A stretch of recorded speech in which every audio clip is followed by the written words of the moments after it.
Nebudete vedieť, či sa máte smiať alebo plakať. Auto pripomína podomácky a veľmi amatérsky vyrobený kabriolet. Hoci mladý muž baví internet, on sám sa asi veľmi nezabáva. Svoje prešľapy bude musieť vysvetľovať polícii. Krajskí dopraváci neverili vlastným očiam, keď uvideli, na čom sa vezie trojčlenná posádka. Všetky dvere chýbajú, kapoty obidve, strecha chýba, blatníky chýbajú. To aj vidíte, hej, že nárazníky chýbajú.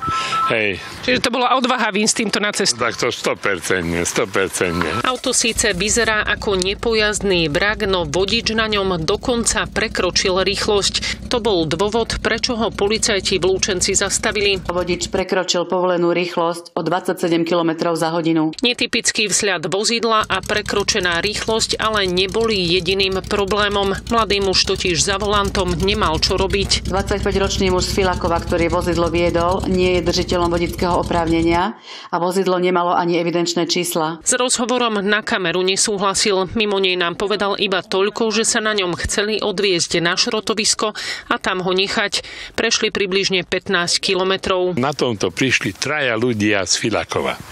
Neuveriteľné a ešte dokonca teraz o hodinu majú svadbu a nevesta sedela vedľa šoféra. Čiže takéto niečo ste ešte na ceste nevideli? To ešte nie. Ale funguje auto, pekne, krásne ide. Toto špeciálne vozidlo, ktoré upútalo aj pozornosť krajských dopravných policajtov, skončilo nakoniec v Kovošrote. Jazdu na ňom sme si vyskúšali aj my. A skutočne funguje. Dokonca naštartovalo na prvý pokus. Akurát výfuch sem tam štrajkoval.